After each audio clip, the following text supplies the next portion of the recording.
So that's how my business career started. The real influence on me was my dad. My dad was a World War II Marine sergeant.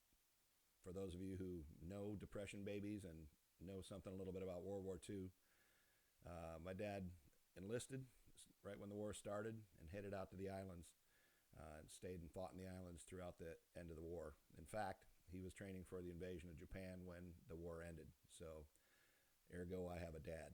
Um, the interesting thing about the Marines is my dad couldn't have been a better Marine. He enlisted, he volunteered, he thought like a Marine, fought like a Marine, and he enlisted and he still does values in me. And the number one value really was there's a right way to do it, and the right way always matters. Now that was a little lost on me when I was a kid because getting the job done and trying to go off and play or whatever I wanted to do made more sense a lot of times. But my dad was always there to show me the right way to do it. And as I grew older, I started to realize the wisdom in that. So my dad was a little extreme. Great guy. You won't know a lot of people like him, but he was so dedicated to doing things right. He never swore, he never smoked, and he never drank. Now picture that. That's a guy who went off in World War II as a Marine, came back, became a Finnish carpenter in the States. And when I tell people this, they're telling me, "Well, you don't know your dad." It's true. Never swore, never smoked, never drank. He was just an amazing guy. Had his flat top till he died. Um, what he did for me was really, encourage me to do things right. Whether that was baseball, which was my sport. I was also a swimmer. I did a little golf. He was really a pretty good golfer, so he taught me how to play in the backyard. We didn't have the money to go out and play on a regular course, but everything was, quality. Do it right. Learn how to do it right. And if you're trying to do it right, that's fine, whether you succeed or not. So one of the things that I realize now is I always wanted to be like my dad.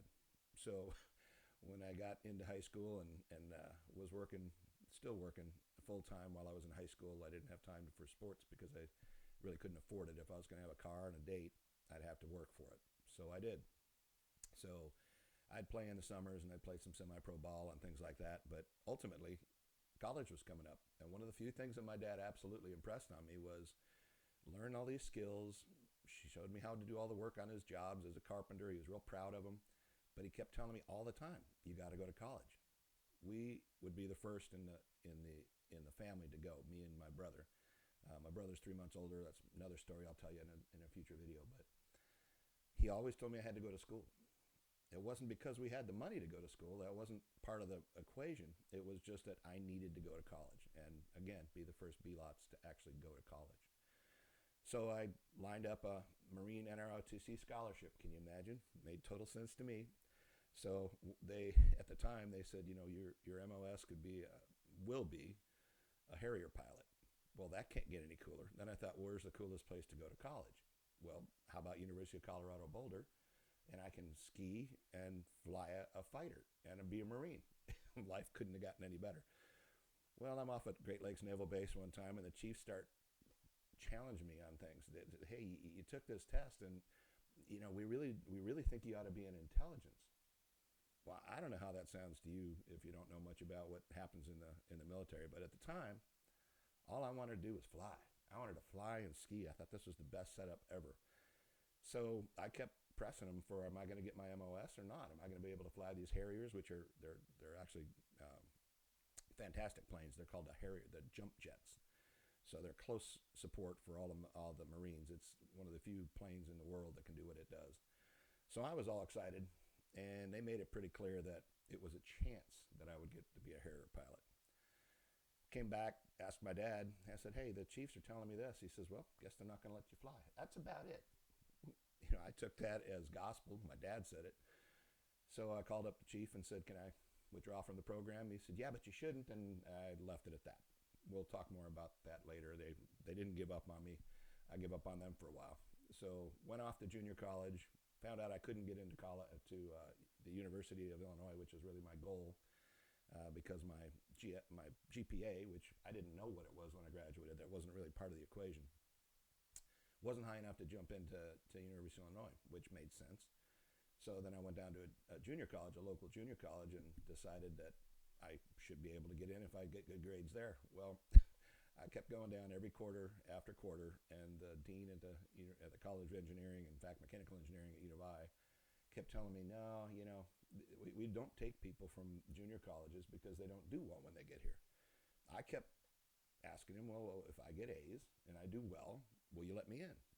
He was shining me on, telling me no, not completely discouraging me. So I kept going, got all my basics done, worked again full time through all of my junior college and factories, and in the summers I'd get jobs doing landscaping and working at pools as a lifeguard, whatever it took to keep working. Finally, I was out of classes at my junior college, and went back down, drove 2.5 hours, saw the dean, showed him my final grades and everything, and he said, well, I'll put you in, but who knows? So I went around and applied to all the other schools that had a decent engineering school. This was, at the time, MIT and University of Illinois had the best mechanical engineering schools in the nation. And lo and behold, I got my acceptance letter, so off I went. That was the start of my mechanical engineering degree. So did that, continued to work. I don't know, to this day, don't understand why I didn't understand that there were loans available or grants available. We were certainly low income, so we would have gotten that. That wasn't even something I thought about. So I paid my way through all of the University of Illinois, and my dad gave me $500 on my last semester, which I thought was fantastic because I didn't have to work that semester, and that ended it. After that semester, I was going into my master's. I thought I really wanted to go up and work on the space station, and that was a good time. And I was working for Professor Cryer, who was a fantastic professor, and he was the guy if you wanted to get in space. And I got a call from one of my fraternity brothers who said, this Fortune 100 company, PepsiCo Frito-Lay, will pay you right now, and they want you. I didn't understand it. Anyhow, long story short, made the call, and I realized they did want to pay me, literally, to come out. So that was my first job out of school, was a Fortune 100 company in a fast-track leadership program, which was really, really helpful. But then I got a call from the military. They weren't done with me. And there's a lot of reasons for that. There's a whole bunch of things. I could make a whole show on that. But ultimately, they convinced me that it would be a good idea for me to get involved in this program they had. And the program essentially was a covert program where I was going to go in and potentially look for issues with our chemical weapons or our nuclear weapons and make sure that we weren't compromised.